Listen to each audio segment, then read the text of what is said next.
Hello, everybody. It's George from Ireland. Well, welcome back to my channel.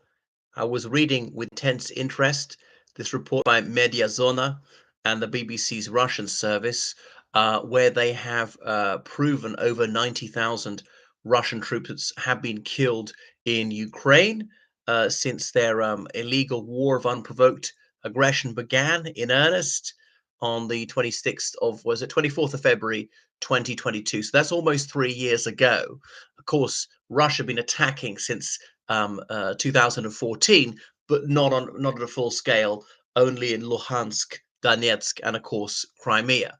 This is when they widened the war to try and take Ukraine in its entirety. So Mediazona is an opposition media outlet. It's been criminalized in Russia. Journalism is criminalized in Russia. Only propaganda is permitted.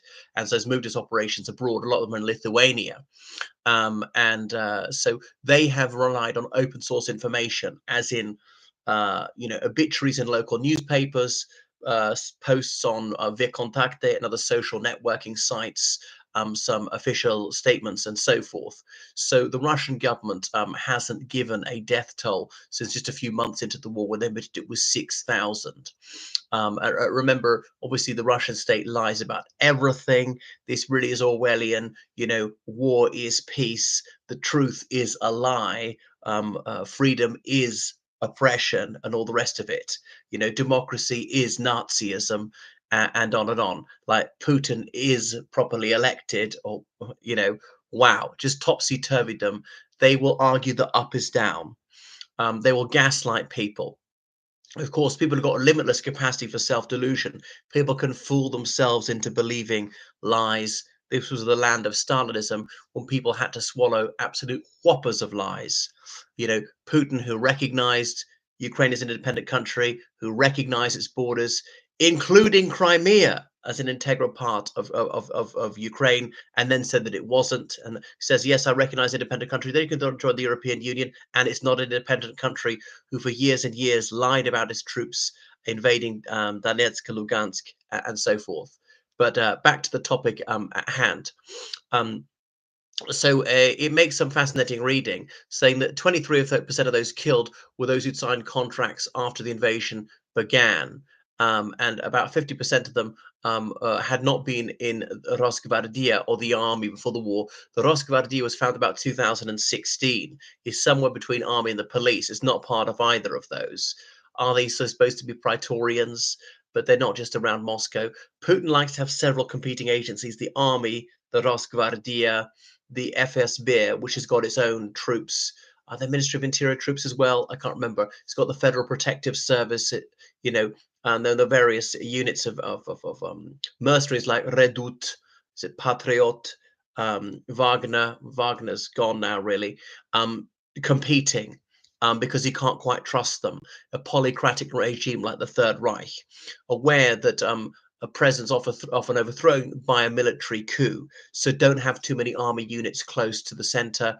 Quis custiobat custodes ipsos, having the FSB to spy on the army, and so forth. So the average age of those slain is 36. That's it's getting higher. So the young men who were inclined to join the war, they've either joined the army, they've either got killed, they've fled the country. So they're having to look at recruits older and older, therefore less physically fit. About 23% of them were volunteer soldiers, 17 were people who were recruited from prisons, 11 were mobilized, as in they're draftees, who are not supposed to serve outside Russia. Remember, right at the beginning, Putin vowed that no draftee would be sent into combat. Well, that was a lie.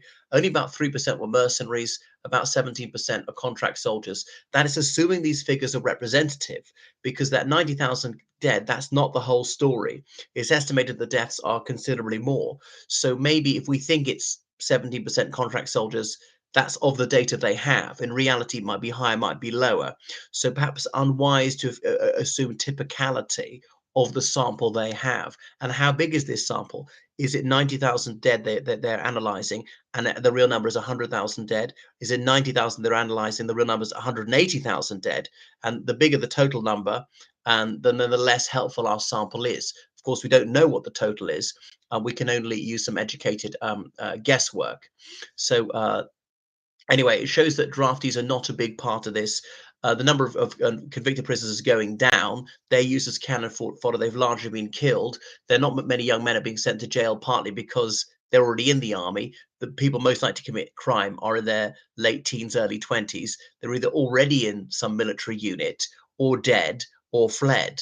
And so the prisons are emptying out. One of the obvious solutions would be to draft some of the prison officers, who in some cases have got nobody to guard. And so it goes on. So mercenaries are far fewer than you might think. Actually, I remember the prisoners were really people in Wagner Group, recruited from that. So Wagner Group got those they consider good soldiers, and they would hold those back, use them for attacks which I think have a good chance of succeeding, and just use whom they regard as runts, convicted in prison, so on, to go forward to draw enemy fire for diversionary attacks. And what those decoys were dead, unsupported by artillery or whatever, then the real attack would go forward with fire support. Um, Anyway, Russia's got its now 85 federal subjects. That's including the 5 illegally occupied regions of Ukraine: Zaporizhia, Kherson, where is it? Donetsk, Lugansk, and Crimea. But the pain is not equally felt. Remember, you think 85 federal subjects, that's an average of sort of 1.2% of the population for federal subject. But obviously is radically different because, Moscow city itself has got something like 8% of the population of the federation. Some federal subjects will have like 0.1% of the Russian population. So Bashkortostan, which is several hundred kilometers to the east of Moscow, homeland of the Bashkir people, a Turkic-speaking Sunni Muslim people, they've suffered almost 4,000 deaths, so really disproportionate to their overall population. The Tatars have suffered 3,800 deaths. Well, I should say the people of Tatarstan, only half of whom are ethnic Tatars. Okay, there are a lot of people, ethnic Russians are there. So Russia's got about 200 indigenous ethnic groups, and something like 80% of people register as ethnic Russian. They think it's considerably lower. In reality, more like 60%, partly because they're lower fertility rate ethnic Russians. And one of the things is, if someone's half ethnic Russian, half something else, like Chechen, he or she will often say, "I'm Russian," because there's less prejudice. And if someone is half Kazakh and half ethnically Russian, she registered as Russian likewise. So that really, if you count the halves and quarters accurately, is way less than 80% are really ethnically Russian. Um, Anyway, so Mediazon and the BBC thinks that the 90,000 deaths is perhaps half of the real number, is anyway from 140,000 to over 200,000. Now, this figure, it doesn't include men from the 5 illegally occupied regions. It only includes from real Russia. So they say that's easily another 20,000. So let's go for the middle of those figures. Somewhere between 140,000 and 200,000 from Russia itself, about 170,000. Conservatively add another 20,000 from in Russian-occupied Ukraine. That's about 190,000. If we round up to 200,000, and then we're thinking for every one killed, there are about 3 wounded, about 800,000 casualties in total. Only about 2,000 Russians are prisoners of war in Ukrainian hands. Ukraine, I think, very often exaggerates the number of casualties inflicted. You have to expect that. Now, that's not to say that Ukraine itself is not suffering grave losses. It is suffering heavy losses, but it does husband its forces partly because it realizes it doesn't have this almost limitless reservoir of manpower. It is a democracy. It is accountable to the people. And as they get increasingly sophisticated equipment, say we can rely on that rather than just sheer numbers. Moreover, Russia's had far more success in recruiting foreigners, just attracting them financially from Uzbekistan, Kyrgyzstan, these former Soviet republics, which are poverty stricken, from the Central African Republic, Zambia, Pakistan, India, Cuba, wherever. And so they're getting killed as well as Russians, and it's often not ethnic Russians. Putin particularly has the ethnic minorities killed. He's got North Koreans now, Buryats from the Russian Far East. They suffer disproportionately the most. But I mean, I don't think it's going to force a ceasefire immediately. I think a ceasefire will come, but I think it'll be a few months. That might lead to then a permanent end to the war. There might be grey zone warfare. Putin say, yes, it's over, frozen conflict, but still carry on in a small way so you can get away with.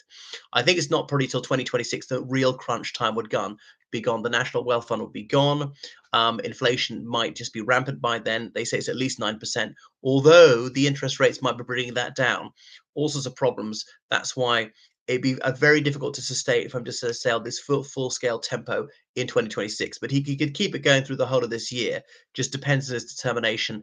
And is there going to be a mass outbreak of opposition on the Russian street? Although I don't see that myself. Could be wrong. These things happen a lot faster than people forecast. Look at Syria, for example. Thanks for watching my channel. Make sure you subscribe on Patreon, donate to PayPal, georgecallahan79 at gmail.com. Bye.